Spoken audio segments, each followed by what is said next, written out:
The observer in the corner DR. Sarah Chun had a habit that made her colleagues uncomfortable, though none of them could quite put their finger on why.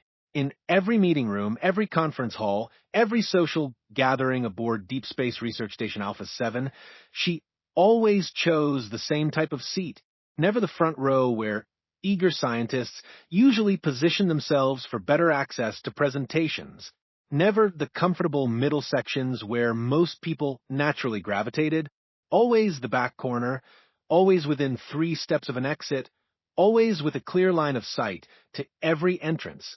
She's paranoid. Dr. Marcus Webb had whispered to his research partner during last week's quarterly review meeting. Look at her, sitting there like she's expecting pirates to storm through the airlock. What Dr. Webb didn't know was that Sarah had been expecting exactly that for the past 6 months. The Deep Space Research Station Alpha 7 was humanity's crown jewel of scientific achievement, a massive installation floating in the neutral zone between human and Vailian space. Its primary mission was peaceful research, but for the past year it had served a far more crucial purpose as the meeting ground for the most important diplomatic negotiations in galactic history. The humans and the Vailian Empire had been locked in a Cold War for decades, but recent developments had brought both species to the negotiating table. Sarah watched the morning briefing with the same quiet intensity she brought to everything. Commander Torres, the station's military liaison, was updating the civilian staff on the day's security protocols. The Vailian delegation was due to arrive in 6 hours for the final round of peace talks, and everyone was nervous about the historic nature of the moment. Remember, people, Commander Torres was saying, we're making history here.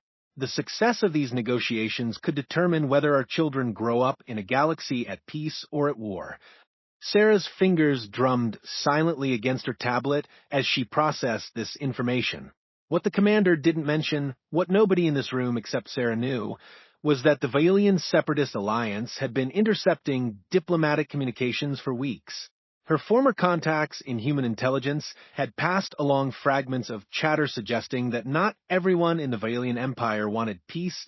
As the briefing concluded and researchers began filing out to return to their various projects, Sarah remained in her corner seat, apparently reviewing notes on her tablet. In reality, she was studying the room's exit points for the 100th time, mentally calculating response times and defensive positions. Her colleagues saw a mild-mannered theoretical systems analyst who published papers on quantum resonance applications. What they couldn't see was the former Human Defense Corps engineering officer who had spent 8 years turning theoretical physics into practical weapons. Sarah, a familiar voice interrupted her thoughts. Ambassador Kethvar, the lead Vailian negotiator, had approached her table. Despite being nearly 7 feet tall, with the characteristic blue-tinted skin and silver eyes of his species, Kethvar had always been friendly toward the human researchers. I wanted to thank you for your insights during yesterday's technical session.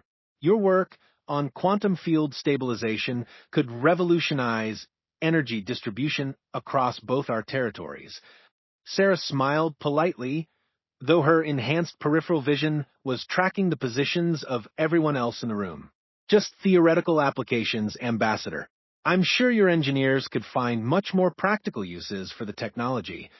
Kethvar's silver eyes flickered with what might have been amusement. You humans have a talent for claiming your innovations are just theoretical right up until they change the entire balance of power in the galaxy. If only you knew, Sarah thought, maintaining her pleasant expression. We're just researchers here, Ambassador. We leave the practical applications to people much smarter than us.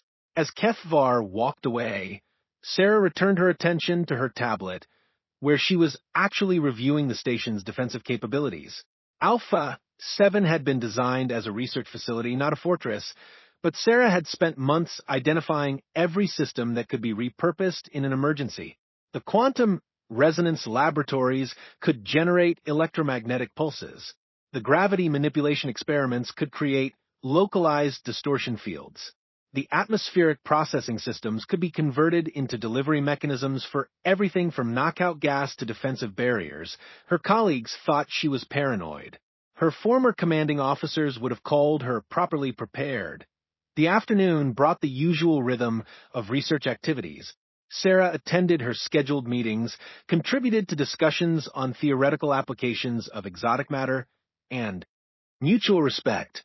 Sarah took her seat in the back corner, 3 steps from the emergency exit, with a clear line of sight to every entrance and a good view of the environmental control panel. Ambassador Kethvar opened the session with remarks about the historic nature of their discussions. The human delegation responded with equally formal expressions of hope for peaceful cooperation. Sarah listened while her enhanced hearing analyzed the station's background sounds for anything unusual. It was during the third speaker's presentation on trade route security that Sarah heard it. A barely audible vibration through the station's superstructure, the kind of sound that most people would dismiss as routine mechanical noise. Sarah recognized it as the signature of a ship docking at one of Alpha 7's auxiliary ports, the kind of docking that wasn't scheduled and wasn't being announced over the communication systems. Her tablet, innocently displaying research notes on quantum field applications, was actually showing real-time data from the station's passive sensors. Multiple contact signatures were approaching Alpha 7 from the asteroid field, moving with the coordinated precision of a military assault formation. The Valian separatists had decided that if they couldn't stop the peace negotiations through political means, they would use other methods. Sarah's finger hovered over a discrete control on her tablet, a single button that would activate Protocol 7 and transform Deep Space Research Station Alpha 7 from a peaceful research facility into something much more dangerous. Once she pressed it, there would be no hiding her true identity or capabilities. Her quiet life as a theoretical researcher would be over, replaced by the reality of what she had always been underneath the academic facade. The vibration through the station's hull intensified. Somewhere in the auxiliary docking bays, airlocks were cycling open to admit uninvited guests. In a few minutes, maybe less, those guests would make their intentions known, and Sarah would have to choose between maintaining her cover and protecting the people who had become, despite everything, her friends. She thought about Dr. Webb's comment about her paranoia. She thought about Commander Torres's faith in diplomatic security. She thought about Ambassador Kethvar's genuine desire for peace between their species. Then she thought about the separatist assault teams that were probably already spreading through Alpha 7's corridors, moving toward the conference rooms where the galaxy's best hope for peace was sitting unprotected. Sarah pressed the button. Every light in conference room Beta 7 flickered once as the station's power grid reconfigured itself according to protocols that had never been tested outside of Sarah's theoretical models. The quantum resonance chambers deep in the research levels began charging to full capacity. The gravity field generators shifted into tactical mode.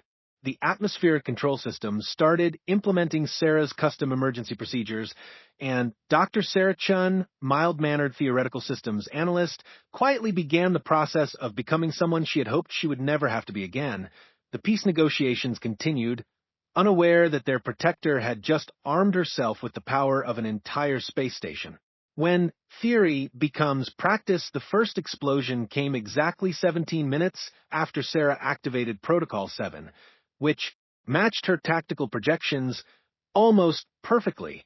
The blast originated from the auxiliary docking bay, where the uninvited vessels had attached themselves to Alpha 7, and the distinctive signature told Sarah everything she needed to know about what they were facing. Vailian separatist breach charges, designed to punch through reinforced bulkheads with minimal collateral damage to surrounding systems. They weren't here to destroy the station. They were here to capture it. What was that? Dr. Webb jumped from his seat as the deck plating shuddered beneath their feet.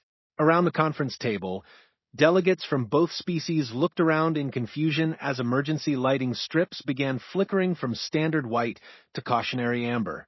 Sarah was already moving, not with the startled confusion of her colleagues, but with the fluid purpose of someone executing a well-rehearsed plan. Her tablet vanished into her jacket as she rose from her corner seat, and her other hand emerged from her pocket, holding a device that definitely hadn't been part of her theoretical research equipment. Everyone remained calm, she said, her voice carrying an authority that made people stop and listen despite the circumstances. We're experiencing a security incident, but the situation is manageable. Commander Torres activated his comm unit, trying to contact the station's security center. Static filled the channel, punctuated by bursts of what sounded like weapons fire. All stations, this is Commander Torres. Report. Status immediately.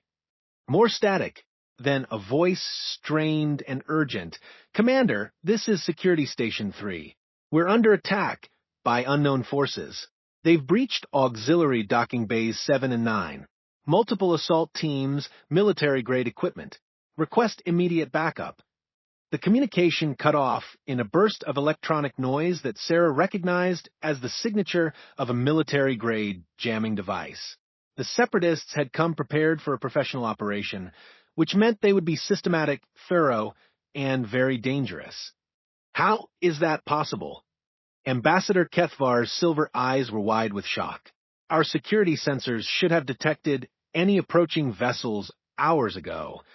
Sarah was already at the room's environmental control panel, her fingers dancing across interfaces that most people assumed were for adjusting temperature and lighting. Cloaking technology, she replied without looking up from her work. Vailian Separatist Alliance uses modified stealth systems based on captured human prototypes. They can mask their approach signatures until they're practically on top of their target. The silence that followed the statement was profound. Dr. Webb stared at her with growing comprehension. Sarah, how do you know about Separatist military technology? Before she could answer, the conference room's main doors burst open. Not the polite, sliding motion of automated systems, but the violent breach of shaped charges applied by people who hadn't bothered to request entry. Smoke filled the doorway, followed by the distinctive silhouettes of armored figures carrying weapons that definitely weren't designed for peaceful negotiations. That Sarah's response was immediate and devastating. The environmental control panel under her hands erupted in a cascade of precisely controlled energy discharges. The atmospheric processing system, which had been quietly building pressure reserves under her modified protocols, released a focused burst of knockout gas that filled the doorway before the assault team could advance into the room.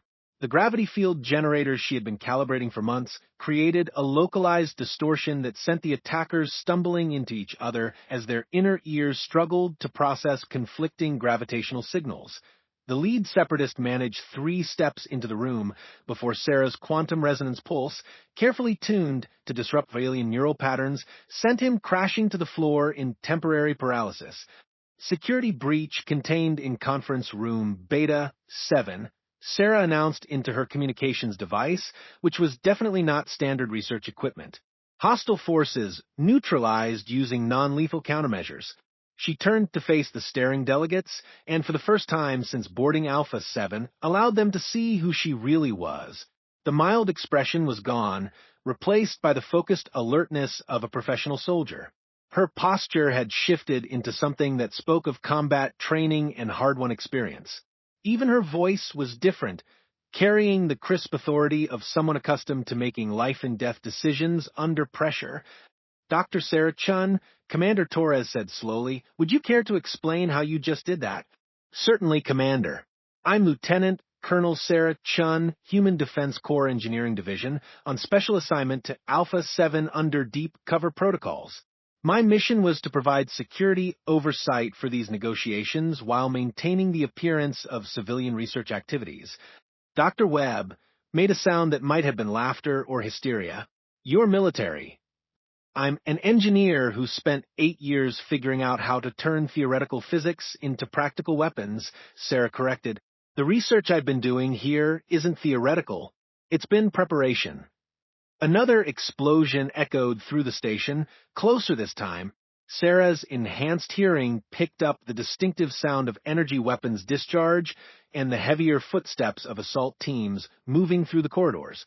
The attack was proceeding according to standard Separatist doctrine, which meant they would be trying to secure the station's critical systems before moving on the conference areas. How many hostiles are we facing? Commander Torres asked, slipping into military protocol with the ease of someone who had served in combat zones. Sarah consulted her device, which was displaying real-time tactical data from sensors throughout the station. Initial assessment suggests 3 full assault teams, approximately 45 personnel total. They've secured the auxiliary docking bays and are moving to control communications, life support, and power generation systems. Our security teams engaged and holding their positions, but they're outnumbered and outgunned. The Separatists brought military-grade equipment, and they're using professional tactics. Sarah was already moving toward a wall panel that most people assumed was decorative. It opened at her touch, revealing a cache of equipment that definitely hadn't been part of the station's original specifications. However, they made one critical error in their planning. "What's that?" Ambassador Kefvar asked, his diplomatic composure cracking as the reality of the situation set in. Sarah smiled, and for the first time since the attack began, it wasn't entirely professional. There was something predatory in her expression, the look of someone who had been preparing for this exact scenario and was almost eager to put her preparations to the test.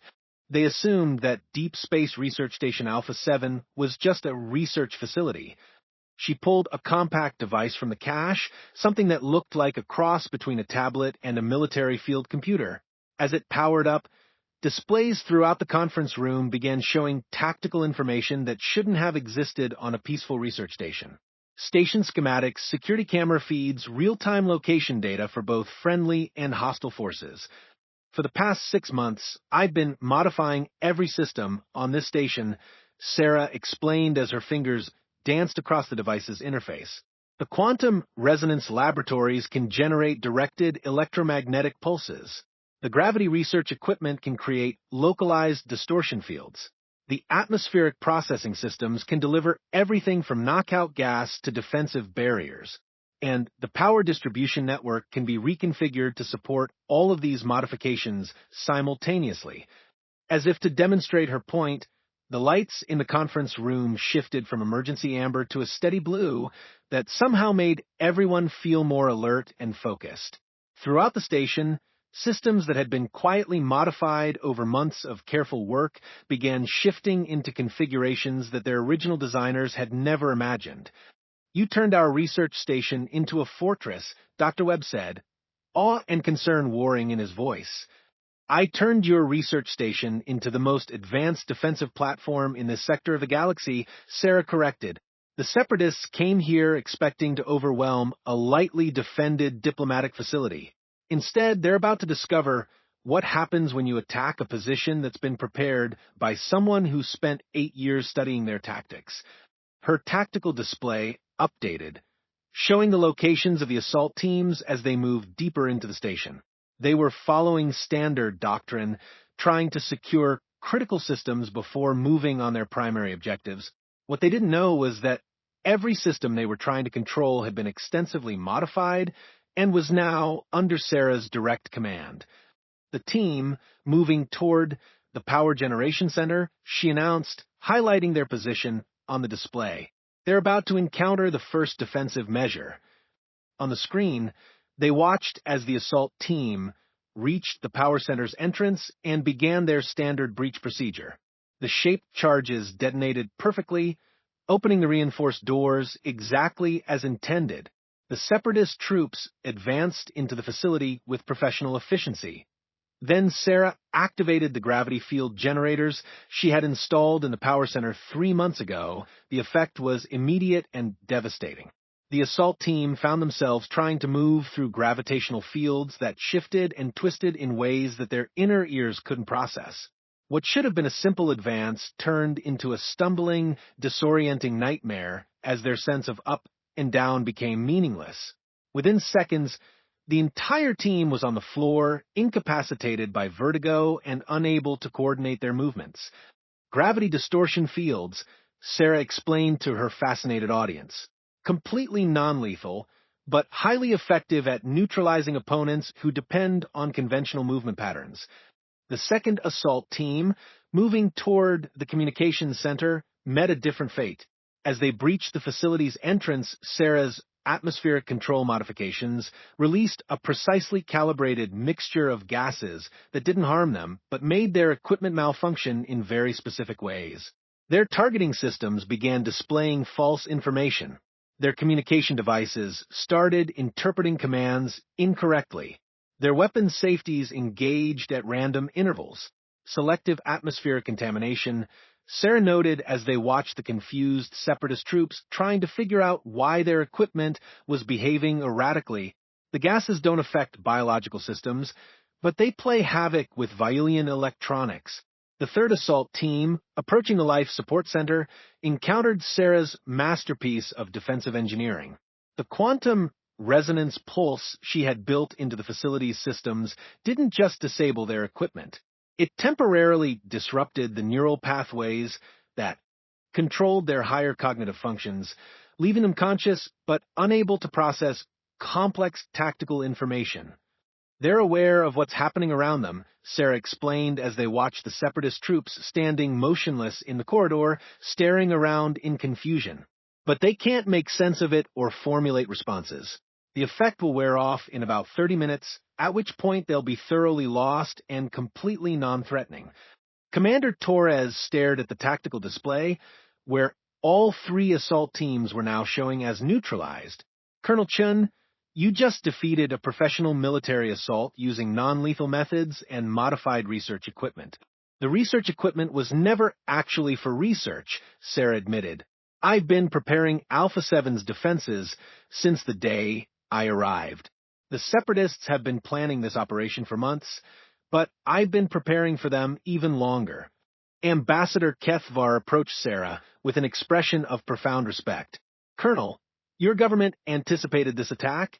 Ambassador, my government has been preparing for every possible threat to these negotiations. The Separatist Alliance has been intercepting diplomatic communications and building intelligence on Alpha 7 for weeks. We knew they would eventually try something, we just didn't know when or how. She gestured to the tactical display, where status indicators throughout the station were shifting from red to green as her defensive measures took effect. The 45 Separatist troops who boarded this station are now secured in various locations throughout the facility. None of them have been permanently harmed, but all of them are effectively neutralized until Galactic Council security forces arrive to take them into custody. Dr. Webb looked around the conference room, which now looked like a military command center rather than a peaceful diplomatic venue. Sarah, when you said you were conducting theoretical research on quantum applications, I was conducting practical research on defensive applications using quantum physics principles, she corrected. Everything I published in the academic journals was accurate, just not complete. The theoretical frameworks I described can indeed be used for peaceful energy research. They can also be used to build the most advanced defensive systems in known space. The station's communication system crackled to life, bringing the voice of Commander Torres's security chief. Commander, this is Lieutenant Hayes. I don't know how to report this. Sir, the hostile forces just stopped. All of them.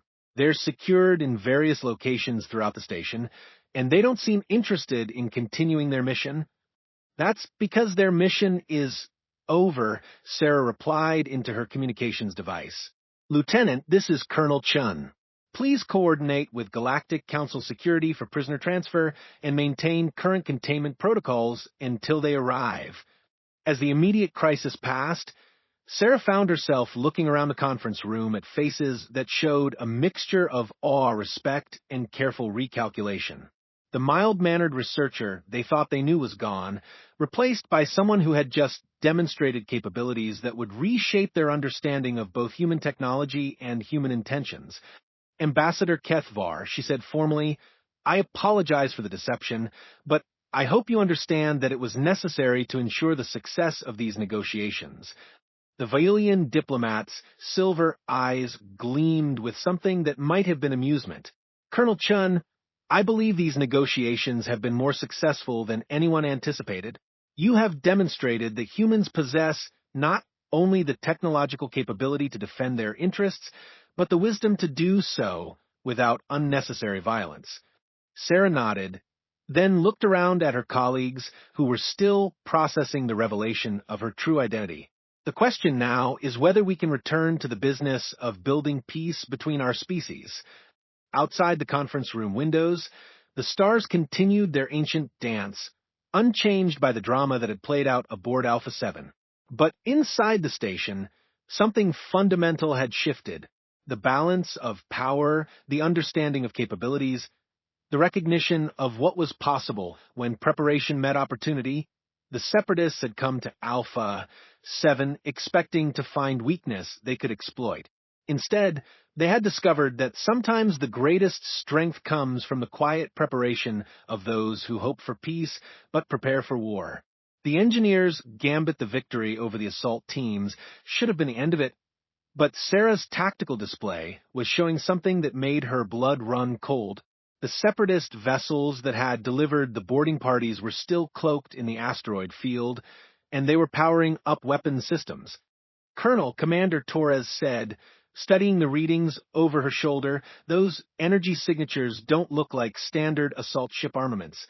Sarah's fingers flew across her tactical interface, analyzing the sensor data with growing alarm. "They're not standard anything. Those are siege-class plasma cannons designed for breaking planetary defense installations." She looked up at the assembled delegates, her expression grim. The boarding action wasn't their primary plan. It was their backup plan. Ambassador Kethvar's silver eyes widened with understanding. If they cannot capture the station and blame humans for aggression, they intend to destroy it and blame humans for weakness. Exactly, Sarah confirmed. They lose either way from a military standpoint, but they win from a propaganda perspective. Either humans look like warmongers who attack alien forces, or we look like incompetents who couldn't protect our own diplomatic mission. The station's hull shuddered as targeting scanners from the hidden vessels swept across Alpha 7's superstructure. Sarah's enhanced sensors detected the distinctive patterns of weapon systems locking onto critical structural points. The Separatists weren't planning a quick destruction. They intended to disable the station piece by piece, creating maximum drama for their propaganda broadcasts. "How long until they open fire?" Dr. Webb asked, his voice remarkably steady considering the circumstances. Sarah checked her readings. Based on their targeting patterns and charge cycles, approximately 4 minutes. They want to give their recording equipment time to capture the station's destruction from multiple angles. Commander Torres activated the station's emergency systems. "All hands, this is Commander Torres. Proceed to emergency shelters immediately. This is not a drill." He turned to Sarah. "Colonel, can your defensive modifications protect us from siege-class weapons?" Sarah was already moving toward another concealed panel, this one hidden behind what appeared to be a decorative art display. "Not in their current configuration. The systems I've installed are designed for defensive operations within the station, not for repelling orbital bombardment." She paused, her hand on the panel's opening mechanism. "However, I did prepare for this possibility." The panel opened to reveal equipment that looked far more sophisticated than anything that should have existed on a research station. Banks of processors, exotic matter containment systems, and something that looked disturbingly like a weapons targeting array. "Sarah," Dr. Webb said slowly, "what exactly is that?" That, Sarah replied, beginning to power up systems that hummed with barely contained energy, is what happens when you give a human Defense Corps engineer 6 months, unlimited resources, and a quantum physics laboratory to play with. Ambassador Kethvar approached the equipment with the careful movements of someone recognizing technology beyond their understanding. "Colonel Chun, this appears to be far more advanced than anything in our intelligence files on human military capabilities." "That's because it doesn't exist in anyone's intelligence files," Sarah said, her hands dancing across control interfaces that were responding to her touch with eager efficiency. "I built it from scratch using theoretical principles that haven't been published yet and probably won't be for another decade." The main display activated, showing a real-time tactical analysis of the Separatist vessels. 3 heavy cruisers, positioned in a triangular formation that would allow them to maintain continuous fire on Alpha 7 while protecting each other from counterattack. Their weapons were charging to full power, and their targeting systems had locked onto the station's reactor core, main communication array, and primary life support systems. "They're going to cripple us first," Sarah muttered, studying their attack pattern. "Take out our ability to call for help or defend ourselves, then broadcast our destruction live to the galaxy as an example of human weakness." She activated another system, and suddenly the conference room's windows polarized to protect against what was coming. Unfortunately for them, they made the same mistake that their boarding teams made. They assumed that Deep Space Research Station Alpha 7 was just a research facility. The quantum resonance chambers deep in the station's core began building to power levels that had never been tested outside of controlled laboratory conditions. The gravity field generators shifted into configurations that would have been impossible without months of careful preparation. The atmospheric processing systems started cycling exotic gases that existed nowhere else in known space. "Colonel," Commander Torres said carefully, "what exactly are you planning to do?" Sarah's smile was the expression of someone who had been waiting their entire career for the chance to test theories that existed only in classified research papers. "I'm going to demonstrate why attacking human installations is a really bad idea." Her fingers found the master control interface, a deceptively simple panel that connected to systems throughout Alpha 7. "For the past 6 months, I haven't just been preparing defensive measures. I've been turning this entire station into the most advanced weapons platform in this sector of the galaxy." The power levels throughout Alpha 7 began climbing toward parameters that made everyone except Sarah extremely nervous. Through the polarized windows, they could see the first flashes of plasma discharge as the Separatist cruisers opened fire. The initial salvo struck Alpha 7's outer hull with devastating force, sending shockwaves through the superstructure that made the deck plating jump under their feet. Emergency systems throughout the station began reporting damage to secondary systems and structural compromises in the outer sections. "Hull breaches on levels 7 and 12, Commander Torres reported, monitoring his damage control displays. We're losing atmospheric pressure in the outer ring." "Expected and accounted for," Sarah replied, not looking up from her controls.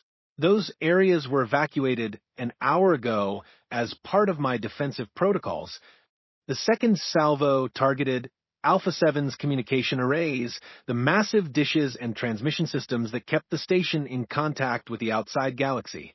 The Separatist plasma cannons struck with precision that spoke of careful planning and detailed intelligence, and accomplished absolutely nothing.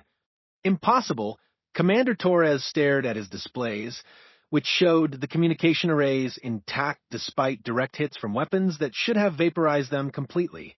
"How are they still operational?" "Because they're not actually our communication arrays anymore," Sarah explained, her hands flying across control interfaces with practiced efficiency.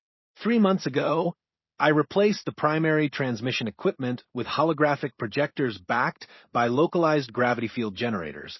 The Separatists are shooting at convincing illusions, while the real communication systems are buried deep inside the station's core. The third salvo targeted Alpha 7's reactor core, the most critical and vulnerable system on the station. The plasma beam struck with enough force to crack planetary bedrock, boring deep into the station's superstructure toward the heart of its power generation systems. That's when Sarah activated the quantum resonance array. The effect was immediate, spectacular, and completely beyond anything the Separatist cruisers had been prepared for. The plasma beams striking Alpha 7's hull didn't just dissipate or get absorbed. They were transformed, their energy patterns shifted through quantum resonance principles into something entirely different. Instead of weapons fire striking a research station, the Separatist cruisers suddenly found themselves facing reflected energy discharges that were perfectly calibrated to overwhelm their defensive shields. The plasma beams they had fired at Alpha 7 came back at them with doubled intensity and precise targeting that their own weapon systems couldn't match.